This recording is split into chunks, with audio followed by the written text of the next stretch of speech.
নমস্কার, আমি অদিতি। শুরু করছি উত্তরের সংবাদ। বিস্তারিত সংবাদে যাব, কিন্তু তার আগে চোখ রাখবো সোমবারের বিশেষ সংবাদে। আইএনটিটিইউসি এর জেলা সভাপতি পদ থেকে সরানোর কয়েক ঘন্টার মধ্যেই তৃণমূল ছাড়ার ঘোষণা রাজেশ লাকড়ার। আগামী লোকসভায় যে দল তাদের ন্যায্য অধিকার নিয়ে অগ্রসর হবে তাদের সমর্থন করবেন বলে জানান তিনি। দুষ্কৃতীদের হামলা রাজগঞ্জের বিধায়ক খগেশ্বর রায়ের গাড়ির ওপর। তৃণমূলের গোষ্ঠীদ্বন্দ্বের জেরেই এই আক্রমণ বলে দাবি বিজেপি।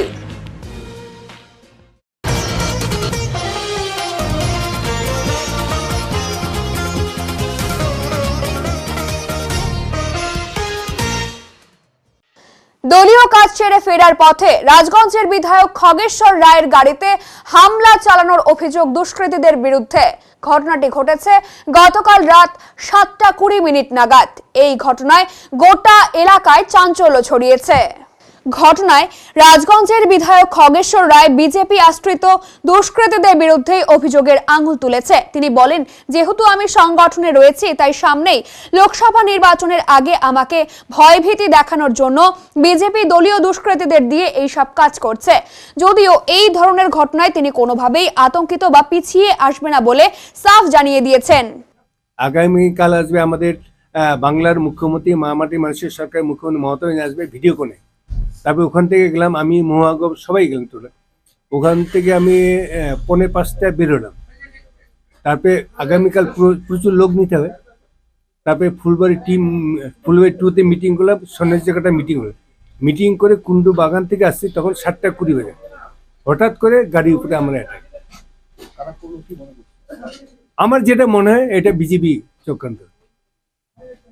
মানে বিজেপি যেহেতু জানে যে তৃণমূল কংগ্রেস মহুয়াগোপ আছে, আমি জেলা চেয়ারম্যান, টোটাল সারা জলপাইগুড়ি প্রত্যেকটা জায়গায় চষে বেড়াই। মানে আমাকে কি করে দমায় রাখতে পারে বিজেপি, এটা চক্রান্ত করছে। তাই আগামীকাল মুখ্যমন্ত্রী মমতা ব্যানার্জির মিটিংটা যাতে পুরা লোক না হয়, এটা যাতে বানচাল, তার একটা চক্রান্ত হয়ে আমি এটা টোটাল হয়েছে বিজেপি এবং কংগ্রেস মিলিত হয়ে। হ্যাঁ, না আমার কোন আমি কোনো অন্যায় করি না। টোটালি রাহুল গান্ধী আসছে আর বিজেপি, নরেন্দ্র মোদী, রাহুল গান্ধী বিজেপি চক্রান্ত করে এখানে তৃণমূল কংগ্রেস, মমতা ব্যানার্জি যেন আগামী দিনে লোকসভা নির্বাচনে যাতে আমরা না পাই তার জন্য চক্রান্ত করছে বিজেপি, ব্যাপার হচ্ছে কংগ্রেস। এর সঙ্গে তো আমার গাড়ির উপরে হামলা করছে, তাতে আমার কোনো অভিযোগ। আমি মানুষের কোনো অন্যায় করি না। কালকে আগামীকাল আপনারা দেখবেন মমতাদের মিটিংয়ে হাজার হাজার লোক হবে। না, পিছনে আমার ইয়ে আছে না, এই যে কাজগুলো ভেঙেছে। আমি লিখিতভাবে করেছি, কালকে দিদি যাক, তারপরে লিখিতভাবে অভিযোগ। অন্যদিকে বিজেপির বক্তব্য, এই ঘটনা আসলে তৃণমূলের গোষ্ঠীদ্বন্দ্ব। বিজেপির ব্লক সভাপতি নিতাই মণ্ডল বলেন, লোকসভা নির্বাচনে তৃণমূলের টিকিট পাওয়াকে কেন্দ্র করে নব্য এবং আদিদের মধ্যে গোষ্ঠীদ্বন্দ্ব, যারা শিকার হচ্ছেন খগেশ্বর রায়। পাশাপাশি খগেশ্বর রায়ের অভিযোগ খারিজ করে বলেন, এই কেন্দ্রে তৃণমূলকে তারা প্রতিপক্ষ হিসেবে মানেই না। জানা গেছে আগামীকাল ফুলবাড়িতে মুখ্যমন্ত্রী আসবেন, সেখানে মমতা বন্দ্যোপাধ্যায়ের জনসভা করার কথাও রয়েছে। সেই জনসভায় ভিড় জমায়েত করার জন্য এদিন ব্লকের বিভিন্ন জায়গায় দলীয় কর্মীদের সাথে ব্যস্ত ছিলেন বিধায়ক। তবে রবিবার 7:20 নাগাদ তিনি সন্ন্যাসী কাটা থেকে মাঝিয়ালি যাওয়ার পথে কুন্ডু বাগান এলাকায় এই হামলা চালানো হয়েছে। পাথরের ঢিলের জেরে বিধায়কের গাড়ির কাঁচ ভেঙে ক্ষতিগ্রস্ত হয়েছে। তবে সামান্য আহত হয়েছেন খগেশ্বর রায়। ঘটনার বিষয়টি জেলা শাসক, পুলিশ সুপারকে তিনি জানিয়েছেন বলে জানান। আমরা সবাই, সব নেতৃত্ব যারা আছেন আমাদের রাজগঞ্জ ব্লকে, তারা আসছেন। আমরা হয়তো আজকে কিছু করবো না, যেহেতু কালকে দিদি আসছে, কিন্তু কালকে দিদির প্রোগ্রামের পরে আমরা সমবেত হবে, আমরা এর লিখিতভাবে অভিযোগ করব। দেখুন, আমরা কালকে তো এটা রাজনৈতিক জনসভা না, এটা প্রশাসনিক জনসভা।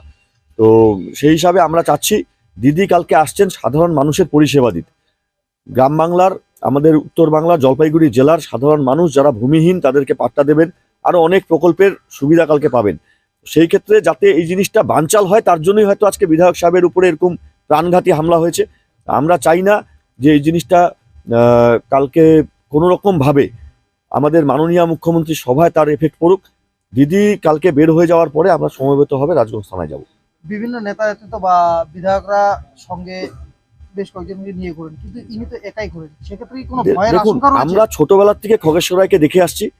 আজকে যখন আমাদের সরকার ছিল না, আমরা তখনও দেখেছি উনি একটা এলএমএল ভেসপা নিয়ে একা রাত্রি 12টা-1টা পর্যন্ত ঘুরে বেড়াতেন। উনি মানুষের সঙ্গে থাকেন, আমরা দেখিনি এখানে ওনার কোনো শত্রু আছে। এবং উনি যেইভাবে মানুষের কাজ করেন, ওনাকে আজকেও আসার পরে আমরা বলছিলাম যে এমএলএ সাহেব আপনি একা ঘুরবেন না, বলছেন যে ওনার একটাই বক্তব্য যে এইভাবে আমাকে দমন করা যায়নি, যাবে না, আমি মানুষের কাজ করি, মানুষ আমাকে ভালোবাসে, আমি মানুষের জন্য একাই ঘুরবো। কারণ ওরকম ভাবে সিকিউরিটি নিয়ে 2-3টা গাড়ির র্যালি নিয়ে ঘুরতে উনি ভালোবাসেন না, তাতে মানুষের কাছে পৌঁছাতে অসুবিধা হয়। উনি চান যে একা ঘুরবে, কিন্তু আমরা এখন চিন্তা ভাবনা করছি যে উনি একা গেলেও হয়তো আশেপাশে আমরা 2-1টা গাড়ি নিয়ে ওনার সঙ্গে থাকবো। তৃণমূলের গোষ্ঠী কোন্দলের জেরেই খগেশ্বর রায়ের ওপর আক্রমণ চালানো হয়েছে, এমনটাই দাবি করছেন বিজেপির নেতারা। বিজেপির জলপাইগুড়ি জেলা সম্পাদক শ্যামপ্রসাদ তার দাবি, খগেশ্বর রায়ের ওপর আক্রমণ করেছে তৃণমূলের কর্মীরাই। এখন বিজেপির ওপর এর দায়ভার চাপানোর চেষ্টা চলছে। ঘটনার তীব্র প্রতিবাদ জানান বিজেপির জলপাইগুড়ি জেলার সাধারণ সম্পাদক শ্যামপ্রসাদ। সাংবাদিকদের মুখোমুখি হয়ে তিনি বলেন, রাজগঞ্জের বিধায়ক খগেশ্বর রায়ের ওপর আক্রমণ করেছে তার নিজের দলের লোকেরাই। নিজেদের গোষ্ঠী কোন্দলের কারণেই আক্রান্ত হয়েছেন তিনি। এছাড়াও উত্তরবঙ্গ সফরে আসা মুখ্যমন্ত্রীর নজর কাড়ার জন্য খগেশ্বর রায় এমন করছেন বলেও দাবি করেন শ্যামপ্রসাদ। উল্লেখ্য, রবিবার রাতে দলীয় কর্মসূচি সেরে বাড়ি ফেরার সময় পথে আক্রান্ত হন খগেশ্বর রায়। তার গাড়িতে ঢিল ছোড়া হয়েছে বলে অভিযোগ।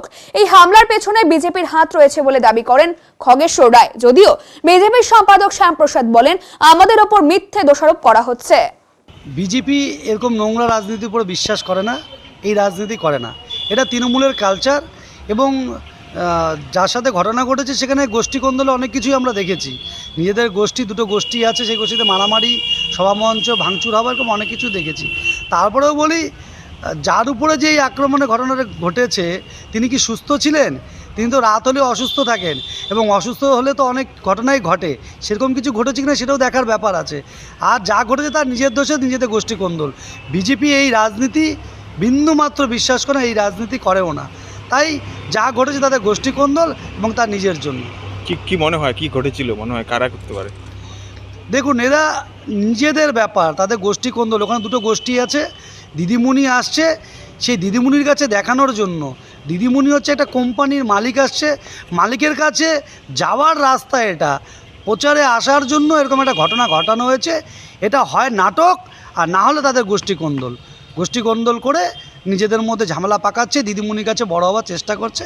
দিদিমণি যাতে তাদের নামটা আর কি দেখে। লোকসভার আগে দুজনেই টিকিটের দাবিদার, দুজনেই লোকসভার টিকিট চান।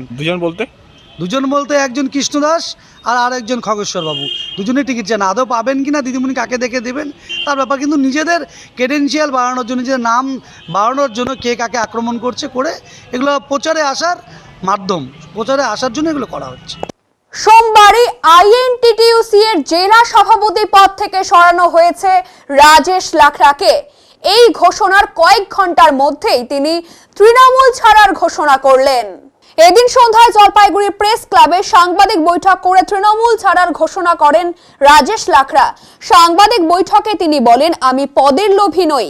আইএনটিটিইউসির পদে না থাকলেও তার থেকে অনেক বড় জেনারেল সেক্রেটারির পদ দেওয়া হয়েছিল, কিন্তু আমি আদিবাসীদের উন্নয়নে কাজ করতে চাই। রাজ্যের মুখ্যমন্ত্রী জলপাইগুড়ি জেলা ও দার্জিলিং জেলাকে ৫ম তপশিলের আওতায় আনার কথা বলেছিলাম। তার গ্যাজেট নোটিফিকেশন করা হলেও আজ পর্যন্ত সেটা কার্যকর হয়নি। আদিবাসীরা এই দেশের ভূমিপুত্র, তাদের কেন জমির পাট্টা দেওয়া হচ্ছে এটা ঠিক নয়, যে কারণে আমার এই সিদ্ধান্ত। অধিকারের দাবিতে রাজ্য ও কেন্দ্রীয় সরকারের বিরুদ্ধে এখন আন্দোলন চলবে। তৃণমূলে ফিরে যাওয়ার আর কোনো প্রশ্নই নেই বলে দ্ব্যর্থহীন ভাষায় ঘোষণা করেন তিনি। যে দলই তাদের ন্যায্য অধিকার নিয়ে অগ্রসর হবে, আগামী লোকসভায় তাদেরকে সমর্থন করবেন বলে জানান তিনি। आपका 2012 साल में उन्होंने इसका टीएसी गठन किया, जिसका उन्होंने नाम दिया है आदिवासी कल्चरल बोर्ड का, किंतु वो आदिवासी कल्चरल बोर्ड का आज कोई भी आदिवासी चेयरमैन नहीं है। तो इससे आज तराई और डोअस का जो आदिवासी लोग आंदोलन कर रहा था, वो आंदोलन का जो एक माने उनको अधिकार मिलना था संविधान के मुताबिक, वो अधिकार नहीं दिया, वंचित कर दिया। आज भी आप खोजिए इस डॉक्यूमेंट्स को, मैं आपको सबको दे देता हूं कि इस बोर्ड का चेयरमैन आज तक भी कोई आदिवासी नहीं है। तो ये एक प्रकार से वंचना है। तो मेरा कहने का अर्थ है कि जब हमारे मुख्यमंत्री हमारे समाज के लिए, आदिवासी के लिए काम ही नहीं करेगा, आदिवासी के जो संवैधानिक, जो अंग्रेज सरकार ने, अंग्रेज का समय में, अंग्रेज का शासन काल में जब आदिवासियों को 5वीं अनुसूची के तहत जलपाईगुड़ी और सिलीगुड़ी को शेड्यूल डिस्ट्रिक्ट बोल के जब घोषणा कर दिया था, तो वो चीज को क्यों असंवैधानिक रूप से वो रोक के रखी है। मैं आज इसलिए माननीय मुख्यमंत्री और तृणमूल पार्टी से नाता तोड़ रहा हूं। इसलिए नाता तोड़ रहा हूं क्योंकि मैं आज से और अभी से जलपाईगुड़ी और जिला और आपका दार्जिलिंग जिला को जो संविधान ने हमें मान्यता दिया है, अधिकार दिया है, वो अधिकार के तहत माननीय मुख्यमंत्री के समक्ष में मैं आंदोलन करने के लिए आज से आगाज करता हूं। क्योंकि मैं जन्मजाति मेरा परिचय है आदिवासी के संग्राम करने के लिए। आज आदिवासी को यदि अधिकार नहीं मिलेगा तो ऐसा जनरल सेक्रेटरी का पद मुझे नहीं चाहिए। तृणमूल आदिवासी को सम्मान देता है, अच्छा बात है। कांग्रेस आदिवासी को सम्मान देता है, अच्छा बात है। हमारे कोई भी विशेष कोई व्यक्ति से, कोई पार्टी से राजनीतिक कोई दुश्मनी नहीं है। फिर सिर्फ एक ही चीज का है, हमारा सरकार से लड़ाई है। सरकार हमारा अधिकार को दबा नहीं सकता। संवैधानिक अधिकार है, उस संवैधानिक अधिकार को उसको पूरा करना पड़ेगा। और इसीलिए आज मुख्यमंत्री आई हुई है बंगाल का हमारे जिला में, मैं आज ही ये निर्णय लिया हूं। अगर आपको ज्वाइनिंग करने का कोई प्रपोजल दे तो उसके बारे में आपका क्या है? मैं आपको फिर से दोहरा देता हूं, जो जलपाईगुड़ी और दार्जिलिंग जिला को शेड्यूल डिस्ट्रिक्ट का घोषणा करेगा, जो सरकार अपना पार्टी का मैनिफेस्टो में लगाएगा, हमारा साथ समझौता करेगा, हम वो पार्टी को वोट देंगे। शेड्यूल डिस्ट्रिक्ट मतलब ट्राइबल शेड्यूल जी, फिफ्थ शेड्यूल को उसको शेड्यूल डिस्ट्रिक्ट बोलते हैं, जिसको टीएसी भी बोला जाता है, ट्राइबल एडवाइजरी काउंसिल जो करेगा हम उसके लिए। और कल से एक एक दिन मैं केंद्र के खिलाफ में भी बोलूंगा, राज्य सरकार के खिलाफ में भी बोलूंगा। आदिवासी कैसा डिप्राइड किया है, सब डॉक्यूमेंट्स के साथ में सब एक एक चिट्ठा खोलूंगा पूरा समाज के सामने। आप लोग देखिएगा, आप लोग के समक्ष में मैं यही सब डिमांड को लेकर बड़ा एक আন্দোলন খড়া করব। দাদা, আগামী লোকসভা নির্বাচন রয়েছে সামনে, যদি গভর্নমেন্ট যদি রেকটিফাই করে আপনার ডিমান্ডটা যদি আবার পুনর্বিচার করে, সেক্ষেত্রে কি আপনি দলে ফিরে যাবেন? দলে ফিরবো না, সমর্থন করব। इशू ভিত্তিতে मुद्दा पर हम समर्थन करेंगे, हम दल नहीं करेंगे। हम इतना दिन माननीय मुख्यमंत्री का हमको वो माया क्या किया था, हम भी माया किया था, हम उसके साथ में था। अब जब माननीय मुख्यमंत्री का आदिवासी का जरूरत नहीं तो मैं भी उनको साथ नहीं देने वाला। 2020 साल में भी राजेश लकड़ा टाइगर ने सीएम के फोन पर फोन आया था, उनके रिक्वेस्ट पर रिक्वेस्ट आया था, उनसे मेरा डिमांड पर बातचीत हुआ, उन्होंने एग्री किया, वो डिमांड को फुलफिल कर दूंगा। उन्होंने कहा था मुझे 2021 तक मुझे समय दिया जाए, मैं सरकार बनता है मैं आपका डिमांड को पूरा करूंगा। सरकार तो बन गया, मगर इस विषय में कोई चर्चा नहीं कर रहा है मुख्यमंत्री, ना मुझसे कोई बात करने को उन्होंने कोई पहल किया। तो मैंने सोचा कि सही वक्त है, सही समय में सही डिसीजन लेना पड़ेगा। এখন পদে রাখলো না সেই আর আমাকে তো কিছু বলেনি। এবার ও যদি এটা বলে থাকে, তৃণমূল কংগ্রেস দলটা এরকম নয়।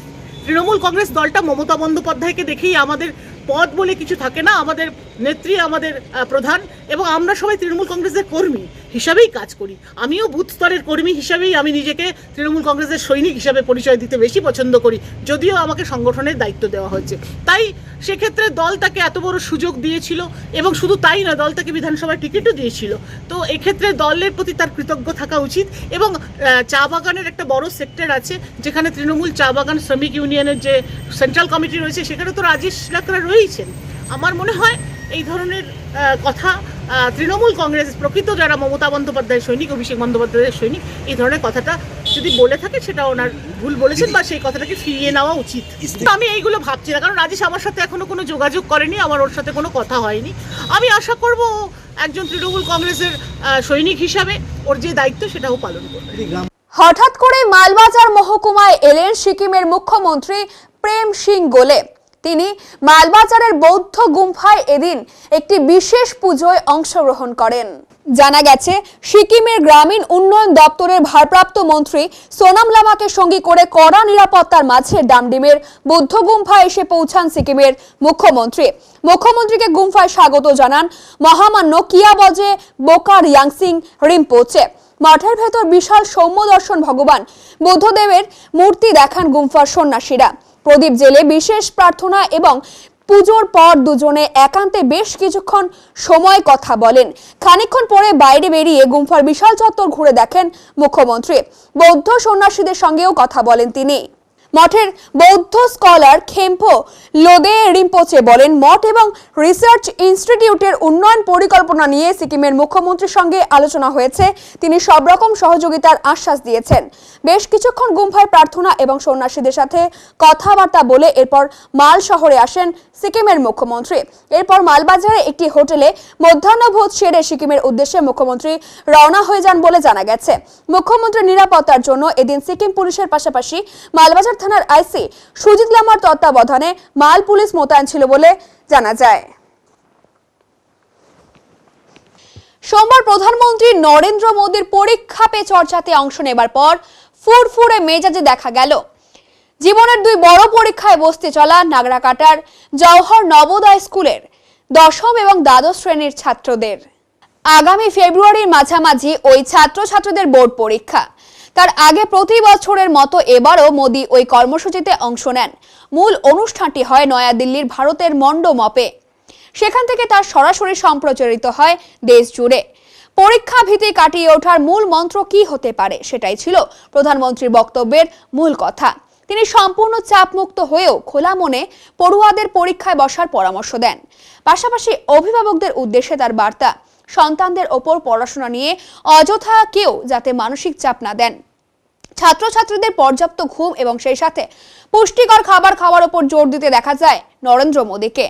এদিন টেলিভিশনের মাধ্যমে কেন্দ্রের শিক্ষা মন্ত্রক পরিচালিত জলপাইগুড়ি জেলার একমাত্র ওই নবোদয় বিদ্যালয়ের পড়ুয়াদেরও মোদীর বক্তব্য শোনার বিশেষ আয়োজন করা হয়। পরীক্ষা জীবনের একটি অংশ মাত্র, গোটা জীবন নয়। মোদীর এই বক্তব্য যে নবোদয় স্কুলের পড়ুয়ার মনে ছাপ ফেলে তার প্রমাণ মিলেছে প্রত্যেকের মুহুর্মুহু হাততালির মাধ্যমে। নাগরাকাটা জওহর নবোদয় স্কুলের অধ্যক্ষ জিতেন্দ্র কুমার সিং বলেন, এবার মাননীয় প্রধানমন্ত্রীর পরীক্ষা পে চর্চার অনুষ্ঠানটি সপ্তম বর্ষে পা দিল। তার বক্তব্য ছাত্রছাত্রীদের আগামী দিনের পথ চলার পাথেয় হয়ে থাকলো। শুধু পরীক্ষাই নয়, শিক্ষক শিক্ষিকা ও অভিভাবকদের উদ্দেশ্যেও তার গঠনমূলক এবং সুচিন্তিত বার্তার প্রশংসা করার কোনো ভাষা নেই।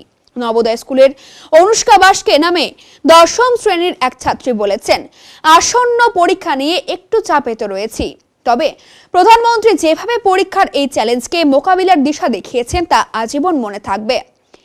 ওই শ্রেণীর প্রতীক লস্কর নামে এক ছাত্রীর কথায় এদিনের আলোচনায় দারুণভাবে উদ্বুদ্ধ হলাম।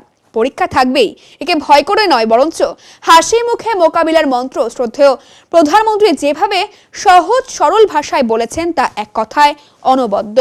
শুভজিৎ রায় নামে দশম বোর্ডের পরীক্ষায় বসতে চলা আরেক ছাত্রের কথায় আমাদের মতো ছাত্রছাত্রীদের জন্য পরীক্ষা পে চর্চা অসাধারণ একটি উদ্যোগ। এদিন জওহর নবোদয় স্কুলে প্রধানমন্ত্রীর বক্তব্য পড়ুয়ারা ছাড়াও অভিভাবক এবং শিক্ষক শিক্ষিকারাও শোনেন। প্রযুক্তির যথাযথ ব্যবহার পড়াশোনায় কিভাবে ব্যবহার করা যেতে পারে তা নিয়েও মোদীর পরামর্শ দাগ কাটে পড়ুয়া মহলে।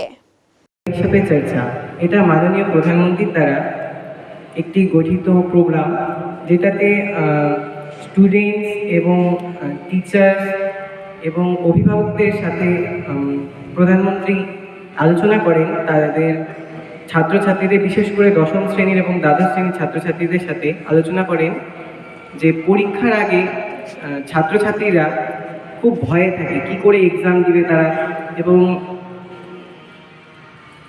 এক্সাম নিয়ে ওদের চিন্তা থাকে সবার। হ্যাঁ, এই পরীক্ষা পে চর্চা প্রোগ্রাম দেখার পরে আমরা খুবই ইন্সপায়ার হয়েছি এবং আমাদের এখন পরীক্ষা দিতে অত ভয়ও লাগে না, আর আমরা খুব এখন কনফিডেন্সে পরীক্ষা দিতে পারি।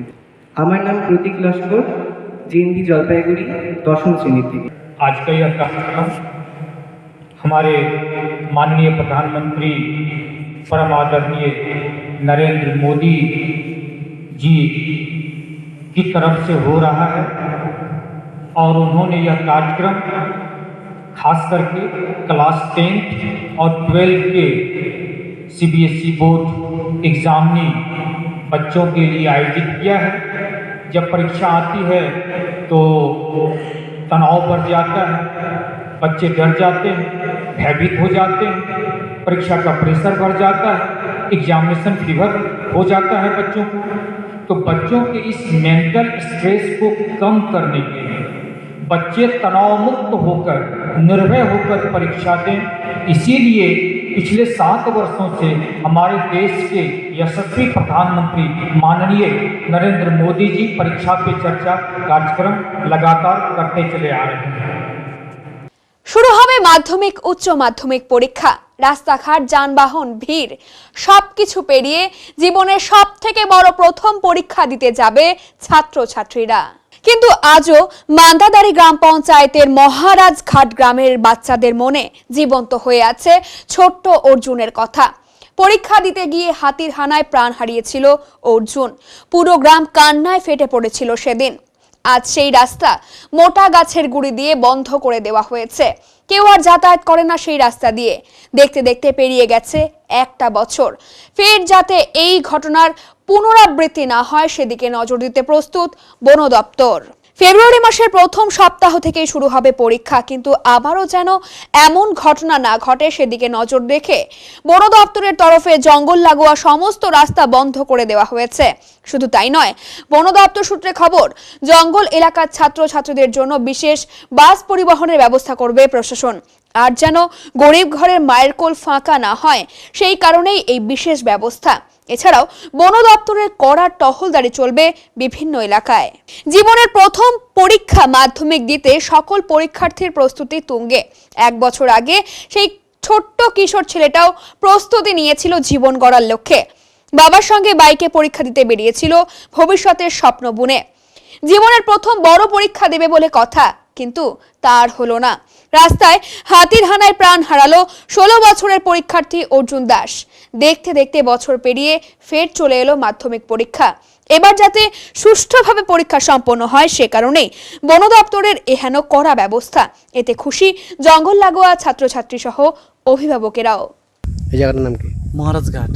তোমাদের কি সমস্যা এখানে? আমাদের সমস্যা, গত বছরও এই জায়গায় একজন লোক মারা গেছে, স্টুডেন্ট। এবারও দেখি হাতুড়ে এত উৎপাত, রাত্রে ঘুমাতে পারিনি ঠিক মতন। কালকে রাত্রেও রাস্তার পাশে হাতি আসলো, আসার পরে রাত্রে হাল্লা চিল্লা কুয়াশার জন্য কিছু দেখতে পারতেছি না। তারপরে যাই হোক বোম আসলো বাড়িতে, পরে বোম মারলাম, পরে হাতি বেড়াইছে। এখন কোন দিকে গেছে মানে লাইটের জন্য কিছু দেখা যাচ্ছে না, এত কুয়াশা পরিমাণে। এখন আমাদের কাছে সরকারের কাছে একটা অনুরোধ, যে তোমার যে ভালোভাবে একটা মনে করো কোনো গার্ড থাকলে ভালো হয়, যে রাস্তাঘাটে চলাফেরা খুব অসুবিধা, কুয়াশার জন্য হাতিটা মানে খুব অসুবিধা করে। আর এই যে মাধ্যমিক পরীক্ষার্থী মারা গেছে, তারপরে কি রাস্তা বন্ধ করে দিয়েছে? হ্যাঁ, তারপরে বন্ধ করছে, মাঝখানে খোলা ছিল আবার বন্ধ করছে। কেন বলতে মানে সামনে পরীক্ষা, মাধ্যমিক পরীক্ষা, তার জন্য লোকজন মানে ফরেস্টে যায়, খড়ি আনে, যাতায়াত করে যাতে না করে তার জন্য আগামী যাতে যেন এই দুর্ঘটনা না হয়। হ্যাঁ, এর জন্য যাই সতর্ক হয়েছে। সামনের বছর এই দিনেই যাই হোক মাধ্যমিক পরীক্ষার সময় লোক মারা গেছে, এবার সতর্ক করছে গভর্নমেন্ট। দেখি এখন কি হয়। আপনার নাম? কার্তিক দাস। এই জায়গার নাম? মহারাজঘাট। এটা কোন গ্রাম পঞ্চায়েত অঞ্চলের নাম কি? অঞ্চলের নাম মান্টাদারি। বললাম এইটা কি ফরেস্ট? এটা বৈকুণ্ঠপুর ফরেস্ট। কি পরিস্থিতি এবছরে? তো সেরকম কিছু নয়, মানে রাস্তাঘাট তো এবার মানে গতবার যেরকম খোলা ছিল ফরেস্টের রাস্তাঘাট, এবছর তো বন্ধ করে দিয়েছে। কারা করে শোনা যাচ্ছে আর কি, দিচ্ছে বন দপ্তর থেকে, রাস্তাঘাট বন্ধ করে দিচ্ছে এরকম, মানে শোনা যাচ্ছে অল্প অল্প। মানে ভিতর দিয়ে যাওয়া যাবে না? না, এবার যাওয়া যাবে না। এই এলাকায় পরীক্ষার্থী আছে এবছর? হ্যাঁ, অনেকেই আছে, যেমন আমার বোন পরীক্ষা দেবে এবার। হ্যাঁ, তারা কোন দিক দিয়ে ঘুরে যাবে? এখন তো তারা বধাগঞ্জ হয়ে যাবে, এদিক থেকে এই রাস্তায়, যে রাস্তা আপনারা হয়তো এসছেন এই রাস্তা দিয়েই যাবে সবাই। কোনো ব্যবস্থা করলে ভালো হয়। সেটাই তো আগে তো শোনা গেছিলো, মানে কিছুদিন আগেও শুনলাম, আবার ওরকমই অল্প অল্প শোনা যাচ্ছে যে স্কুল থেকে বাস দেওয়ার কথা, গভর্নমেন্ট থেকে বাস দেওয়ার কথা পরীক্ষা দিতে জন্য। দিলে সুবিধা হবে? ভালো হয়, খুব ভালো হয় এটা। সেটাই, যেমন এখন কয়েকটা হাতি আছে, প্রচণ্ড কয়েকদিন ধরে ইয়ে করছে। যেমন এখানেও আমাদের একটা বাড়ি আছে, সামনে আমাদের এখানে আরেকটা বাড়ি, এখানে একটা বাড়ি। তো ওই বাড়িতে কালকেই চলে গেছিলো, হাতির আক্রমণ হয়েছে। হাতির আক্রমণ, হ্যাঁ, খুব দিনের মানে সন্ধ্যা হলেই হাতি চলে আসতেছে। যদি যাওয়ার সময় আবার দুর্ঘটনা না ঘটে তার জন্য কি করি, মানে দুর্ঘটনা? হ্যাঁ, দ্রুত রাস্তা হয়ে ঘুরে যেতে হবে, কি করা যাবে, আর কিছু তো করার নেই। সুবিধা আগে নিজেকে বাঁচাতে হবে, তারপরে না পড়াশোনা। হ্যাঁ, আপনার নাম? সুব্রত রায়। কোন এলাকাটা? এটা হচ্ছে মহারাজঘাট। এখন নিয়ে নিচ্ছি ছোট্ট একটি বিরতি, ফিরে আসছি আরো খবর নিয়ে, সঙ্গে থাকুন। সব সময় সব দিকের সব খবর পেতে সাবস্ক্রাইব করুন, বেল আইকনটি প্রেস করে আপডেট থাকুন।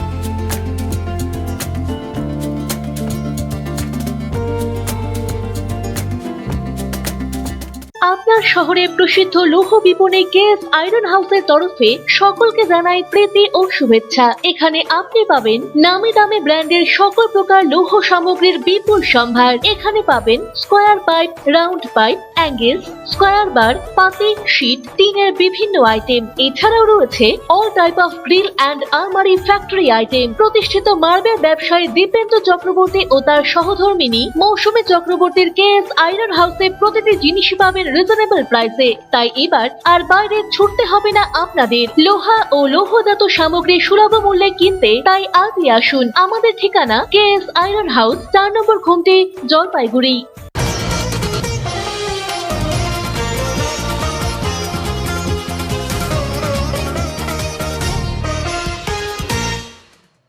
রাস্তা অবরোধ করে বিক্ষোভ কৃষকদের। ফোড়েদের দৌড়াতে ফসলের ন্যায্য মূল্য পাচ্ছেন না কৃষকেরা বলে অভিযোগ। লঙ্কার ন্যায্য মূল্য না পেয়ে সোমবার ধূপগুড়ি থেকে ফালাকাটাগামী 31 নম্বর জাতীয় সড়ক অবরোধ করে বিক্ষোভ দেখান তারা। কৃষকদের অভিযোগ, উৎপাদিত ফসল বিক্রি করতে সুপার মার্কেটে নিয়ে আসলেও ন্যায্য মূল্য পাচ্ছেন না ফোড়েদের দৌড়াতে। যে লঙ্কা গতকাল পাইকারি ভাবে 25 থেকে 27 টাকায় বিক্রি হচ্ছিল, তা আজ 16 থেকে 17 টাকা দাম বলছে ফোড়েরা। এদিনের কয়েকজন বাজার নিয়ন্ত্রণ করছে বলে অভিযোগ। নজরদারি নেই প্রশাসনের বলে কৃষকদের একাংশের দাবি। তাই কৃষকেরা ন্যায্য মূল্য থেকে বঞ্চিত হচ্ছেন বলে অভিযোগ। এদিন সকালবেলা লঙ্কা চাষিরা যখন ধূপগুড়ি সুপার মার্কেটে তাদের উৎপাদিত ফসল বিক্রি করতে আসেন, তখন জানতে পারে লঙ্কার দাম নেই। এই নিয়ে দুপক্ষের মধ্যে বাদ বিবাদ শুরু হয়। এরপর কৃষকেরা একত্রিত হয়ে জাতীয় সড়কে অবরোধ করেন। ঘটনাকে ঘিরে দীর্ঘ যানজটের সৃষ্টি হয় শহরে। খবর পেয়ে ছুটে আসে ধূপগুড়ি থানার পুলিশ।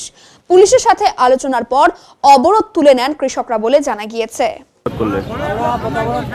আমরা সকালে মোটামুটি 4টা সাড়ে 4টার দিকে লঙ্কা নিয়ে আসছি। কালকে 25-26 টাকা বিক্রি করছি, আজকে লঙ্কা 17-18 টাকা বলছি। আবার একজন কিনছে 24 টাকা, ওকে আবার বলতেছে যে 24 টাকা কেন কিনছিস, তোকে লঙ্কা যদি লাগে আমাদের কাছ থেকে নেই, আমরা 20-22 টাকায় দেবো। ওকে বেশি রেটে লঙ্কা কিনতে দিচ্ছে না। মানে এখন কি চাইছো তোমরা? আমরা চাচ্ছি যে আমাদের যে মনে করো কি মানে লঙ্কার যে দামটা আছে সেটা আমাদেরকে ন্যায্য মূল্য হিসেবে দেওয়া হোক। ন্যায্য মূল্য দেওয়া হোক। হ্যাঁ, 15 টাকা 14 টাকা, তাহলে আমরা কি করে বাঁচবো? হ্যাঁ, মানে এটা কারা বলছে দামটা? পাইকারগুলো বলতেছে। আচ্ছা, এখানে প্রত্যেকে কৃষক আপনারা? প্রত্যেকে কৃষক আমরা, এখানে যত আছি সব কৃষক আমরা। আচ্ছা, মানে কি করে নিয়ে চাষ করছিলেন? লোন বা ধার নিয়ে? আমরা লোন নিছি, ঋণ করছি। হ্যাঁ, মানুষের কাছে ঋণ ধানা করছি, হ্যাঁ ধার করছি। তার মধ্যে এই কৃষক এই লঙ্কা আবাদ করছি, আলু আবাদ। রাসায়নিকের দাম কত? এক ট্যাঙ্কি ঔষধের দাম হলো 100 টাকা, 120 টাকা। কলকাতা এবং পাহাড়ের সহযোগে প্রকাশ ফাউন্ডেশনের তরফে ম্যারাথন দৌড়ের আয়োজন করা হলো। রাজ্য পর্যায়ে স্বেচ্ছাসেবী সংগঠন প্রকাশ ফাউন্ডেশনের জলপাইগুড়ি জেলা শাখার পক্ষ থেকে আয়োজিত প্রথম বর্ষের ম্যারাথন দৌড় প্রতিযোগিতা ব্যাপক সাড়া ফেলল দৌড়বীরদের মধ্যে। সোমবার 10 ডিগ্রি সেলসিয়াস তাপমাত্রার মধ্যে জলপাইগুড়ি আসাম মোড় থেকে পিডব্লিউডি মোড় এই 6.5 কিলোমিটার ম্যারাথন দৌড়ে অংশ নিতে জলপাইগুড়ি ছাড়াও কলকাতা, ডালখোলা সহ পাহাড়ের প্রতিযোগীরা অংশ নেন। মোট 84 জন প্রতিযোগী অংশগ্রহণের মধ্য দিয়ে রান ফর জলপাইগুড়ি ম্যারাথন দৌড় প্রতিযোগিতা প্রসঙ্গে হুমায়ুপুর প্রকাশ ফাউন্ডেশনের সভাপতি নবেন্দু মৌলিক জানান, প্রকাশ ফাউন্ডেশন রাজ্য জুড়ে বিভিন্ন সামাজিক কাজের সঙ্গে যুক্ত থাকলেও এই প্রথম এমন ম্যারাথন দৌড় প্রতিযোগিতার আয়োজন করেছে। এই ম্যারাথন দৌড় প্রতিযোগিতাকে সফল করতে জেলা পুলিশ, স্বাস্থ্য বিভাগ সহ অন্যান্য যারা সহযোগিতা করেছেন সবার প্রতি কৃতজ্ঞতা জানায় প্রকাশ ফাউন্ডেশন। পুরুষ 84 জন প্রতিযোগী অংশগ্রহণ করেছেন, সফলভাবে সম্পন্ন হয়েছে আসাম মোড় থেকে পিডব্লিউডি মোড় পর্যন্ত এই ম্যারাথন। প্রকাশ ফাউন্ডেশন বিভিন্ন রকম সামাজিক কাজকর্ম করে, আপনারা জানেন, কিন্তু এই প্রথমবার আমরা একটা স্পোর্টস ইভেন্ট অর্গানাইজ করলাম, যেখানে অসাধারণভাবে সফল, আমি বলছি দক্ষিণবঙ্গ থেকে, কলকাতা থেকে পার্টিসিপেন্ট এসছে, ডালখোলা থেকে এসছে, কোচবিহার থেকে এসছে, এত দূর পর্যন্ত আমরা প্রচার করিনি, তারপরেও পার্টিসিপেন্ট এসছেন, বিশেষ করে মহিলা পার্টিসিপেন্টরা এসছেন, আমাদের পাহাড়ের ভাই বোনেরা এসছেন, তারা কষ্ট করে আমাদের অফিসে রাত্রিবেলা থেকেছেন এবং আমাদের সঙ্গে অংশগ্রহণ করেছেন। এটা অসাধারণ। এটা 84 জন পার্টিসিপেন্ট ছিল। আচ্ছা, তাদের কি পুরস্কৃত করা হবে? 5,000 টাকা প্রথম পুরস্কার, দ্বিতীয় পুরস্কার 3,000, তৃতীয় পুরস্কার 1,500। এটা মহিলা পুরুষ উভয় বিভাগেই আলাদা আলাদা করে আছে। আগামী দিনে এরকম অনুষ্ঠান? হ্যাঁ, অবশ্যই আমরা আগামী দিনে আবার এই ধরনের। আবহাওয়ার খামখেয়ালিপনায় যথেষ্ট প্রভাব পড়েছে আলু চাষে। মাঝে মধ্যে তাই এমন আবহাওয়ার পরিবর্তনের কারণে এবার আলু চাষে দেখা দিল ধসা রোগ। চিন্তায় জলপাইগুড়ি সদর ব্লকের কচুয়া কান্দিপাড়া এলাকার চাষিরা। উল্লেখ্য, এবছরের প্রথম দিকে আবহাওয়া ঠিকঠাক থাকলেও কিছুদিন পর থেকে আবহাওয়া যথেষ্টই তারতম্য ঘটে বলে দাবি কৃষকদের। এর ফলে আলু গাছে ধসা লেগে যায়। সদর ব্লকের কচুয়া কান্দিপাড়া এলাকার চাষি শ্যামলাল মণ্ডল বলেন, 2 বিঘা জমিতে পোখরাজ আলু চাষ করেছে। গাছের চেহারা ভালো থাকলেও বর্তমানে জমিতে ধসার রোগ লেগে যাওয়ায় চিন্তায় পড়েছে। আলু চাষের জন্য অনেক টাকা খরচ করেছি লাভের আশায়, কিন্তু বর্তমানে দেখছি ধসা লেগেছে, তাই দুশ্চিন্তার মধ্যে রয়েছে বলে জানান তিনি। তো সেরকম ভাবে ধরেনি, সবে শুরু করেছে। হ্যাঁ, কেবল হালকা দেখা যায়। এটা ওষুধের অভাবে হয় অনেক সময় দশাটা। আচ্ছা, ওষুধ ঠিক মতো দিলে দশাটা একটু কন্ট্রোলেই থাকে। কতদিন হয়েছে জমির আলু চাষ? এটা 40 দিন। 40 দিন। তো এই মুহূর্তে ধসা আসলে তো একটু ক্ষতিগ্রস্ততা হতেই পারে। অবশ্যই। কতটা চিন্তায় রয়েছেন? তো চিন্তা, এখন ভালো ওষুধ দিতে হবে, ভালো ওষুধ দিয়ে যেভাবে টিকানো যায় না। ব্যবস্থা করতে হবে। তো বলছিলাম, অ্যাকচুয়ালি এটা কতদিন লাগবে ম্যাচুরিটি হতে? 90 দিন। 90 দিন লাগবে। তো ওই আপনার 2 মাস পার হয়ে গেলে ধসা আসলেও সেরকম ক্ষতি করতে পারে না, তাতে একটু ফলনটা পাওয়া যায়। কিন্তু এই মুহূর্তে একটু চিন্তাই। এই মুহূর্তে চিন্তা, হ্যাঁ, এই 40-50 দিনের কাজ ধসা এসে গেলে একটু সমস্যা। আলু তো এখনো হয় নাই না। বিগত দিনে আমরা দেখেছি বিভিন্ন সময়ে আলুর ধসাতে চাষিরা একদম সর্বশান্ত হয়ে গেছেন। তো এই বছর এই যে ধসাটা আসলো এই মুহূর্তে, তো কি কারণে আসলো? এটা আবহাওয়ার পরিবর্তন কারণে, তাই তো? আবহাওয়ারই পরিবর্তন, এই গরম এই ঠান্ডা, এই গরম এই ঠান্ডা, তার জন্যই মানে অ্যাকচুয়ালি আলু চাষ করতে গেলে কিরকম আবহাওয়ার প্রয়োজন? এটা ঠান্ডার দিনে ঠান্ডাই থাকা দরকার। কুয়াশা? হ্যাঁ, কুয়াশাটাও দরকার। ঠান্ডার দিনে ঠান্ডা থাকবে, কুয়াশা পড়বে, এটাই ঠিক। কিন্তু মাঝে মধ্যে গরম, ঠান্ডা কুয়াশা, এই যে গরম এসে যায় মাঝে মাঝে, এইটাই দশার কারণ, ধসার মূল কারণ। হ্যাঁ, মূল কারণ। হ্যাঁ, মাঝে মাঝে গরম এসে যেতেছে, এইটাই দশার মূল কারণ। কতটা জমি চাষ করছেন আলু? অল্প জমি, 2 বিঘার মতো। 2 বিঘার মতো। কি আলু এটা? পোখরাজ আলু। তো চেল নদী চরের ফাঁকা পড়ে থাকা জমি নিয়ে রানীচেরা চা বাগান এবং চেল বস্তির বাসিন্দাদের মধ্যে ঝামেলা। মালব্লকের চেল নদী চরের ফাঁকা পড়ে থাকা জমি নিয়ে রানীচেরা চা বাগান এবং চেল বস্তির বাসিন্দাদের দীর্ঘদিন ধরে চলা বিবাদে নতুন মোড়। বিতর্কিত ওই জমি ওদলাবাড়ি মৌজার অন্তর্গত এবং ওদলাবাড়ি গ্রাম পঞ্চায়েতের অধীনে বলে দাবি করা হয়েছে। ওদলাবাড়ি গ্রাম পঞ্চায়েতের পক্ষ থেকে নদী চরের বিশাল পরিমাণ ওই জমির দাবি জানিয়ে মালের BLRO-কে একটি চিঠি দেওয়া হয়েছে। ওদলাবাড়ি মৌজার অন্তর্গত ওই জমির জেল নাম্বার 20, RS নাম্বার 62 এবং দাগ নাম্বার 627, 628, 629, 630, 631, 642, 645 এবং 649। উল্লেখ করে গ্রাম পঞ্চায়েতের প্রধান মৌমিতা ঘোষ দাবি করেছেন যে বেশ কয়েক বছর আগে গ্রাম পঞ্চায়েতের তরফে উল্লেখিত জমিতে সামাজিক বনসৃজন করা হয়েছিল। বর্তমানে সেখানে কোনো গাছ নেই, ফাঁকা পড়ে আছে পুরো জমি। চিঠিতে গ্রাম পঞ্চায়েত প্রধান উল্টে রানীচেরা চা বাগান কর্তৃপক্ষের বিরুদ্ধে বেআইনিভাবে জমি দখলের অভিযোগ তুলে প্রয়োজনীয় ব্যবস্থা গ্রহণের আর্জি জানিয়েছেন BLROর কাছে। উল্লেখ্য যে নদী চরের প্রায় 50 একরের বিশাল ওই জমি নিয়ে রানীচেরা চা বাগান এবং চেল বস্তির বাসিন্দাদের বিবাদ 3 বছর ধরেই চলছে। একদিকে যখন চা বাগান কর্তৃপক্ষ জমির লিজ প্রাপ্ত প্রয়োজনীয় কাগজপত্র তাদের কাছে আছে বলে দাবি করছেন, অন্যদিকে চেল বস্তির বাসিন্দাদের দাবি কয়েক দশক ধরে এই জমিতে তারা চাষাবাদ করে আসছেন। বর্তমানে নদীর গতিপথ পাল্টে দূরে সরে যাওয়ার কারণে কৃষিকাজ করা যাচ্ছে না, তবে এখানে তাদের গবাদি পশুরা চড়ে বেড়ায়। দুপক্ষের বিবাদ মেটাতে প্রতিবার মাল থানার পুলিশকে ছুটে আসতে হয়। শেষবার এই ধরনের ঘটনা ঘটেছে গত 8ই জানুয়ারি। ওদলাবাড়ি গ্রাম পঞ্চায়েতের দাবি পরিপ্রেক্ষিতে রানীচেরা চা বাগানের সিনিয়র ম্যানেজার বলেন, নদী চরের ওই জমিতে কোনো ডিমার্কেশন চিহ্ন নেই, ফলে চাষ করতে গিয়ে বাগানের ট্রাক্টর যদি ভুল করে অন্য জমিতে প্রবেশ করেও থাকে তবে আমরা সেই জমি ছেড়ে দেব। আরও দাবি যে তারা রানীচেরা মৌজায় নিজেদের জমিতেই চাষ করছেন। দু তরফের দাবি এবং পাল্টা দাবির বিবাদ মেটাতে ভূমি এবং ভূমি সংস্কার দপ্তরের পক্ষ থেকে যৌথ সমীক্ষা করা হোক বলে দাবি তুলেছেন বাগান ম্যানেজার। বিষয়টি নিয়ে মালের বিএলআরও প্রীতি লামার বক্তব্য, দুপক্ষের বিবাদ মেটাতে প্রয়োজনীয় ব্যবস্থা গ্রহণ করা হবে। लोग जबरदस्ती कर रहे हैं, ये लोग आगे से पड़ता है यहाँ, ठीक है, ये लोग लेकिन यहाँ पे ओदलाबाड़ी मौजा पड़ता है ये चीज़, यहाँ भी ये लोग काम कर रहे हैं। यहाँ पे देखिए सब काम हो रहा है, यहाँ पे ये लोग जबरदस्ती आके घुसा है। आप लोग कंप्लेंट किए थे? हम लोग तो कंप्लेन कर रहे हैं यहाँ पे, लेकिन कुछ हो ही नहीं रहा। हम लोग कोई मगर काम स्टार्ट है? हाँ जी, काम स्टार्ट है। तो आप लोग अभी क्या चाह रहे हैं? हम लोग यही चाह रहे हैं, हम लोगों के लिए जगह छोड़ दीजिए। यहाँ पे बच्चा उच्चा खेलता है, मार टूट है यहाँ पे, और हम लोग गाय हुई का भी वो करते हैं, कब्रिस्तान भी है यहाँ पे, इसलिए हम लोग ये जगह चाहते हैं। और उन लोगों का जगह होगा, वो लोगों का उधर से है, यहाँ पे नहीं है ये चीज़। आपका नाम? मेरा नाम प्रेम सिंह। আমি বসে আছি, এখন বাগান বলতেছে এটা আমার জমিন, ওইটা আমার জমিন, ওই করে মানে আমাদেরকে এখানে তাড়ানোর পুরো ব্যবস্থা করতেছে ওরা। এখন বাঁধে রয়েছে, এটা আমাদের কবরস্থান আছে, গরু টরু ঘাস খাওয়াই, আবার ফুটবল মাঠ আছে, সবগুলাকে এখন ওরা দখল টখল করে চা গাছটার জায়গায় টাকায় বাস ক্যাপচার করে নিয়ে যাচ্ছে। আমরা যখন অপোজিশন করতে যাই তখন ওরা আমাদেরকে টাচ করতে আসে, মারধর করেছে? মারধর করে নেই, কিন্তু পুরো বাগানের লোককে নিয়ে এসে এখানে পুরো আমাদেরকে ঘেরাফেরা করে আমাদেরকে তাড়াই দিয়েছে, পিয়ানি ধেনুক দেখায় টেখায়। এখন আমরা কোথায় যাবো এখান থেকে, আমরা কোন জায়গায় যাবো? অভিযোগ জানিয়েছেন? হ্যাঁ, আপনারা সবাইকে জানিয়েছি, বিডিও অফিস, এডি অফিস, অঞ্চলের সবাইকে জানিয়েছি। জানার পরে কোনো সোজা হচ্ছে না।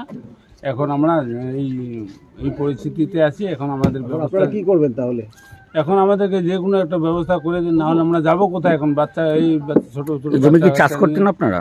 জমি চাষ করতাম আগে, এখন তো ভুট্টা টুট্টা লাগাই না, এখন ওই এমনি পড়ে আছে। হাতি আসা যাওয়া করে সবসময়? হ্যাঁ, আসা যাওয়া করি। আপনার নাম কি? আমার নাম মজার আলী।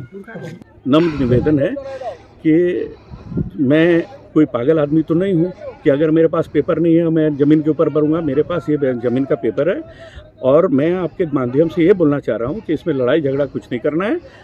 जो अगर इनके पास कोई पेपर है ये दिखाएं, इनका ज़मीन मैं छोड़ दूंगा। अगर मेरे पास पेपर है तो मेरा ज़मीन है, और मेरे पास पूरा डॉक्यूमेंट है इसका। सर, ओदलाबाड़ी के प्रधान बोल रहे हैं उनका मौजा का जमीन है। अगर उनका मौजा का जमीन तो जॉइंट सर्वे करवाएं। अगर मैं कुछ एक्स्ट्रा अगर पुलाव कर दिया हूँ, मैं पीछे हट जाऊंगा।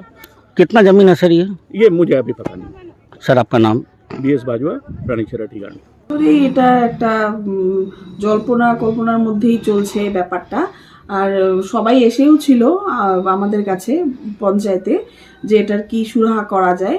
তো আমি এটাই বলবো, যতদিন না অবধি মানে কোনো ফ্যাসলা হচ্ছে ততদিন অবধি কাজটা বন্ধ থাকুক, এটাই আমরা চাইবো।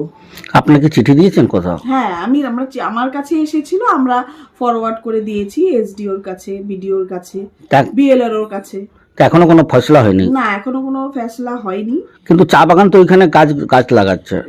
ওটাই তো বললাম, আমি এজন্যই বললাম যে যতদিন না কোনো সুরাহা হচ্ছে, কোনো ফয়সলা হচ্ছে, কাজটা যাতে বন্ধ থাকে, এটা আমাদেরও ইচ্ছা এটাই। একটি ইংরেজি মাধ্যম বিদ্যালয়ের বার্ষিক ক্রীড়া প্রতিযোগিতা অনুষ্ঠিত হলো জলপাইগুড়ি শহরের টাউন ক্লাব ময়দানে, যার সূচনা পতাকা উত্তোলনের মাধ্যমে করেন ডিএসপি অচিন্ত গুপ্তা। বিভিন্ন ইভেন্টের মধ্যে ছিল 100 মিটার দৌড়, আলু কুড়োনো দৌড়, রিলে রেস, লং জাম্প, কমলা কুড়োনো দৌড় সহ বিভিন্ন ইভেন্ট। খেলা শুরুর আগে মশাল মিছিলের আয়োজন করেছিল। এরপর ছাত্রছাত্রীদের নিয়ে একটি সাংস্কৃতিক অনুষ্ঠানেরও আয়োজন করা হয়েছিল এদিন। খেলা দেখতে উৎসাহী মানুষের ভিড় ছিল চোখে পড়ার মতো। এই বিষয়ে বিদ্যালয়ের প্রিন্সিপাল রেজিনা রায় বলেন, আজকে আমাদের বার্ষিক ক্রীড়া প্রতিযোগিতা অনুষ্ঠিত হলো।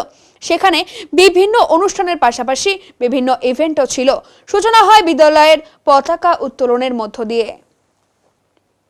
এখন নিয়ে নিচ্ছি ছোট্ট একটি বিরতি, ফিরে আসছি আরো খবর নিয়ে, সঙ্গে থাকুন। সব সময় সব দিকের সব খবর পেতে সাবস্ক্রাইব করুন, বেল আইকনটি প্রেস করে আপডেট থাকুন।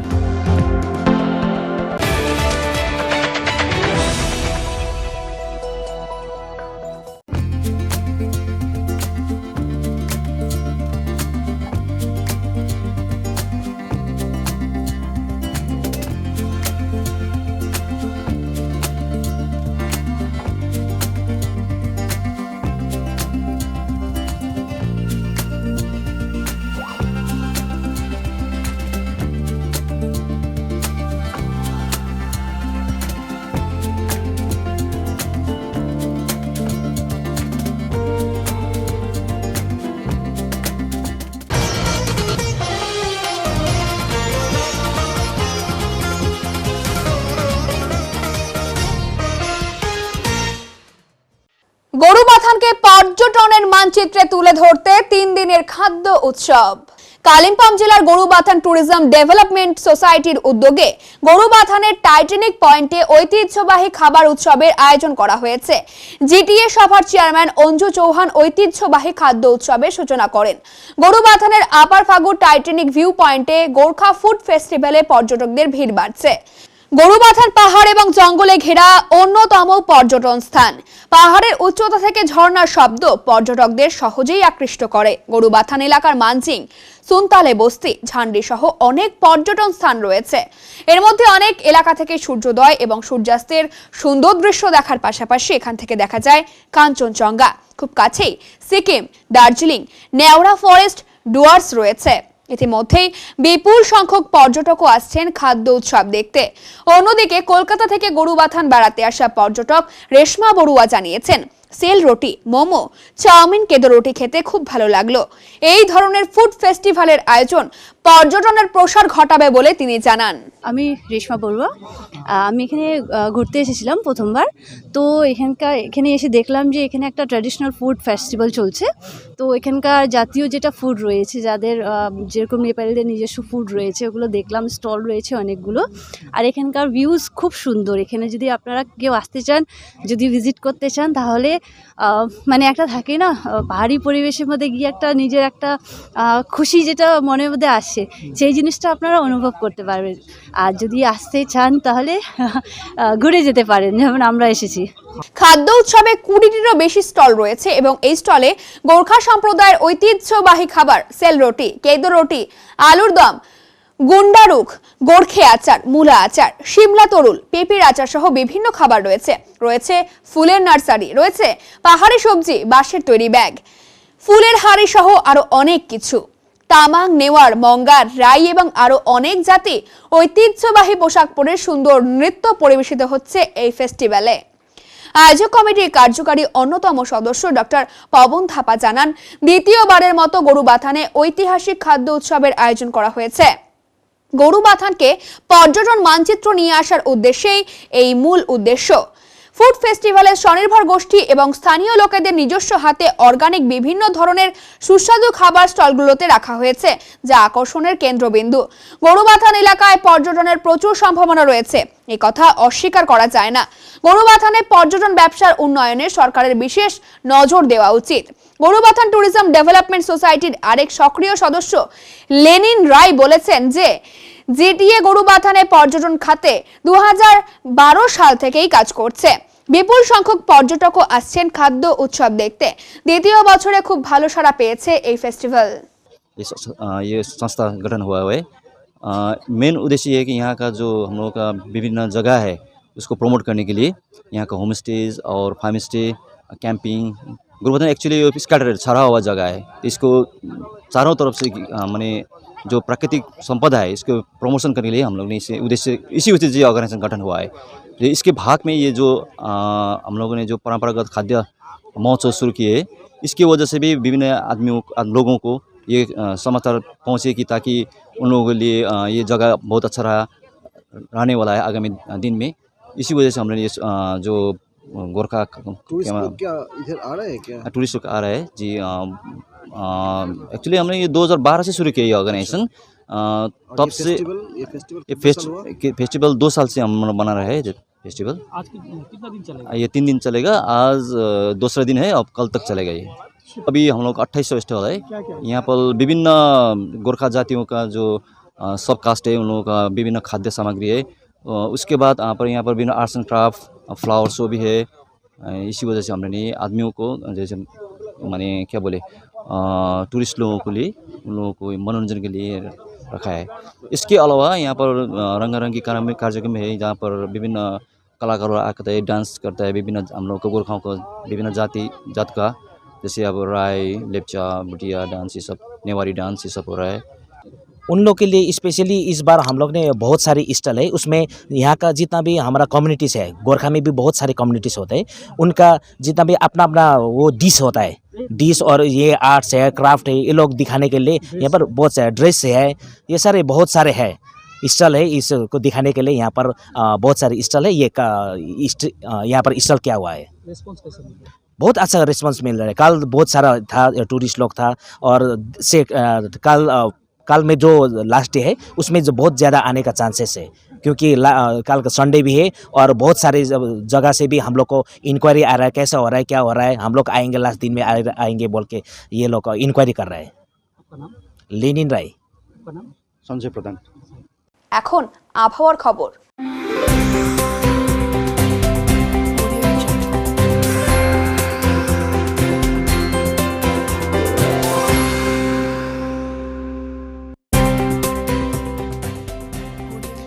কেন্দ্রীয় আবহাওয়া দপ্তরের জলপাইগুড়ি কেন্দ্র থেকে পাওয়া তথ্য অনুযায়ী সোমবার দিনের সর্বোচ্চ তাপমাত্রা ছিল 25.9 ডিগ্রি সেলসিয়াস এবং সর্বনিম্ন তাপমাত্রা ছিল 8.5 ডিগ্রি সেলসিয়াস।